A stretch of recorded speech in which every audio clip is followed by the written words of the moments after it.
This episode is sponsored by the IRS, breaker of men, destroyer of worlds.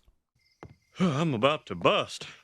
Oh, I'm sorry. I thought this was the bathroom. Oh, good Lord. We all need someone to look up to, wouldn't you say? I mean, what are we supposed to do? Take inspiration from our own personal achievements and growing moments? Bullcorn. Give me those stalwart and confident beacons of hope. Give me someone with unnatural charisma and charm. Give me someone who exemplifies the very best humanity has to offer. Give me someone like Willie Nelson. Alright, interesting choice here. I mean, he writes good songs, I enjoy Good-Hearted Woman as much as the next guy, and honestly, Willie Nelson seems like a good person and all, but hero? I don't know. To each their own, I suppose. Actually, here's a little side note. While I was writing this script, I did some investigating, and I learned that Willie Nelson is 90 years old and is still touring to this day, so yeah, I guess he's a fucking hero, Jesus Christ. So I have to say, I think it's very interesting that King of the Hill managed to get such celebrities like Willie Nelson and Dennis Hopper to voice themselves in such an early episode of the show. That Beavis and Butthead clout must really have been doing some overtime.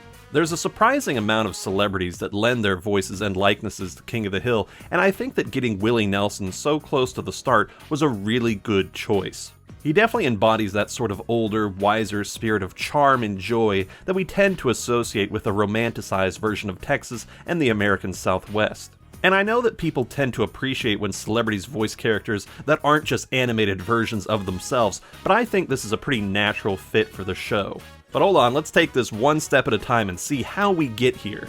The episode starts with Hank's picture-perfect dream of hanging out with Willie Nelson, who adopts some hilarious Hank mannerisms. Hank, I've always wanted to sell propane and propane accessories like you do. I guess this dang music thing came up. Well, ain't no change in the past, I guess. Let's jam. Now, you could say it's odd that Hank is dreaming of Willie Nelson and then eventually goes on to meet him later in the episode. It's a little too convenient, perhaps, but I choose to think that maybe this is just a time when Willie Nelson was in the neighborhood. You know, his house is apparently biking distance from Hank's place, so, you know, if suddenly Willie Nelson's going through a bunch of drama with the IRS, it's in the news, clearly Hank's thinking about it a lot, so that's, I guess, a good enough connection.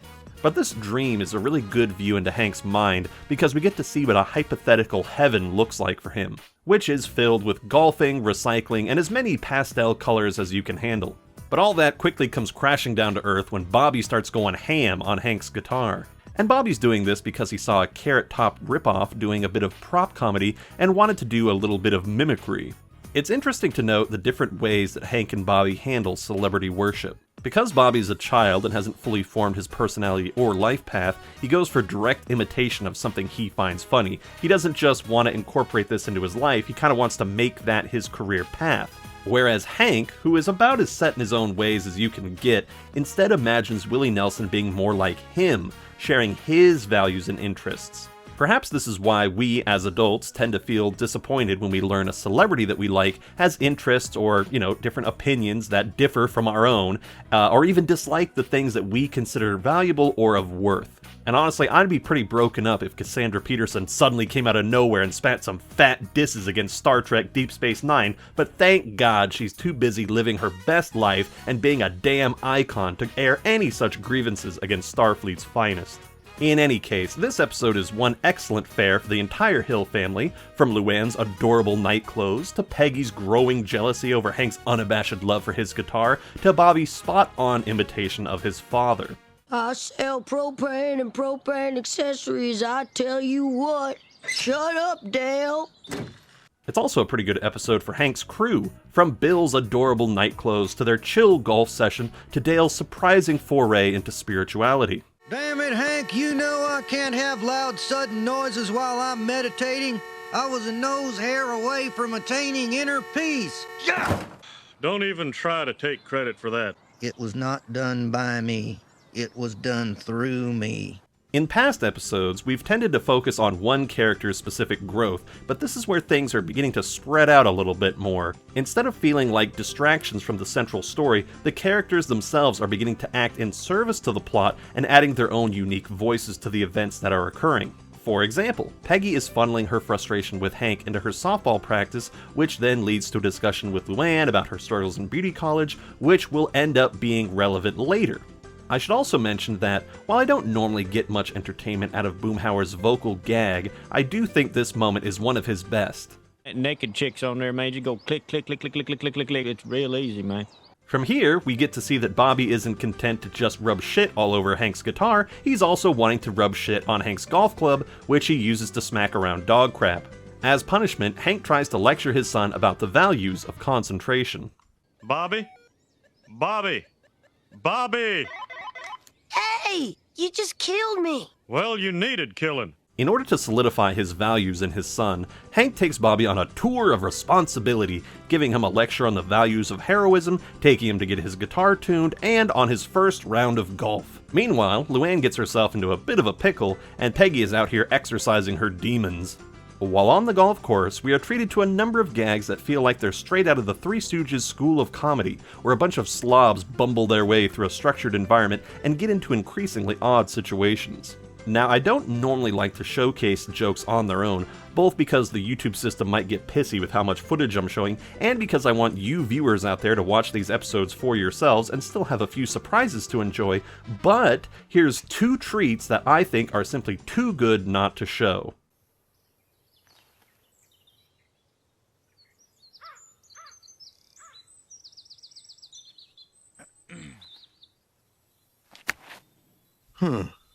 Got any tips, Boomhauer? Speed it the hell up. Come on, Bobby. Breathtakingly awesome bits of physical humor here. Oh my god.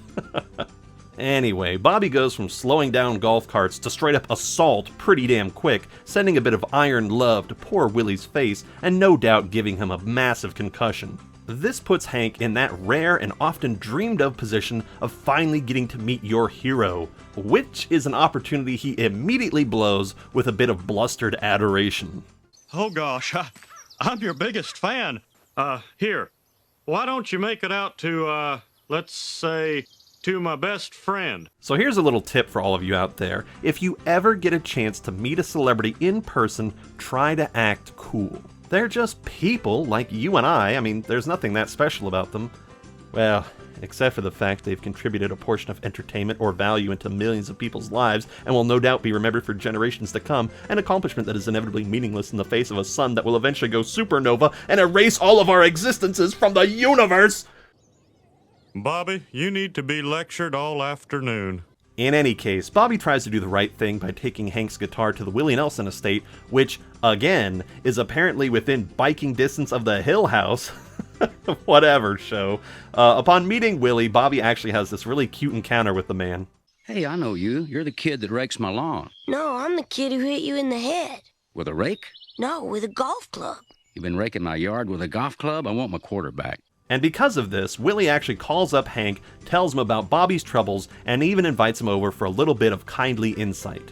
And it's interesting that, for once, Hank is the one getting advice from the older, wiser, more grounded individual, rather than Hank himself being the end-all, be-all source of knowledge and common sense.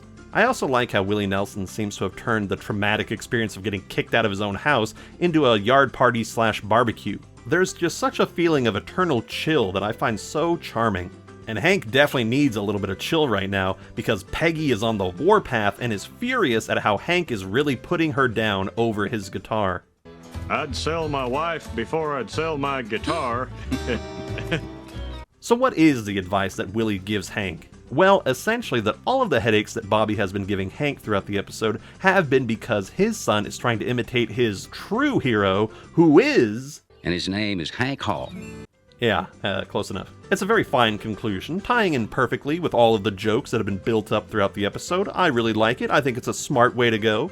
And in the end, we get this awkward little love song from Hank about Peggy, which I want to like conceptually, but I don't like audibly. Well, I love you, and I love you, Peggy, Peg. I don't know, it's so weird to hear Hank doing some sort of half-assed Elvis routine, but it's fine, I suppose. It's no toe tapper, but it does get us to this beautiful little final moment. And hey, even Luann gets a little tie-in with her braiding skills. You see what I did there? And if that's good enough for Willie Nelson, then she's definitely passing her beauty school test. Big smiles all around. So what about this little bit of celebrity fanfare? Well, this episode makes the smart decision of focusing the journey on Hank and Bobby's relationship rather than allowing the guest star to completely overpower the narrative. It's breezy, moving from beat to beat in a natural way that gets us a lot of good old Hank frustration, but admittedly, a few of the plot points do feel a little undercooked. The entire Peggy frustration thing gets diffused in about 10 seconds, and it's an awful lot of build-up for no real payoff. I also really want to mention this barbecue scene, as a few of the celebrity likenesses here really depend on the audience already being aware of who they're supposed to be. And that's the larger issue with plots like this, namely that this episode is going to quickly age out of cultural relevance. And because the celebrity likenesses are not immediately recognizable, they really should have found a way to name drop who the hell these people are, as they did with Ann Richards playing Tetherball. And I know these celebrities themselves are/were iconic to the southern/country scenes, but time do marcheth on towards that supernova, if you know what I mean. And really, their relevance isn't super important. The general takeaway is quite clear. These scenes are supposed to be the, wow, I can't believe the gang actually met so-and-so sort of things. And even if you don't exactly know who Lyle Lovett or recognize this Bob Dylan caricature, it kinda sorta works. Good enough for the time, less good now, and so on and so forth. But anyway, that's all I really have to say about this episode, which is titled Hank's Got the Willies. How clever. It's a fine episode, just with a little flab here and there. And it's actually quite fitting that Luann gets the last joke here, because the next episode is really her big breakout. Or, should I say her big break up? I was dumped by a loser. Oh, jeez. God, been there, girl. Been there.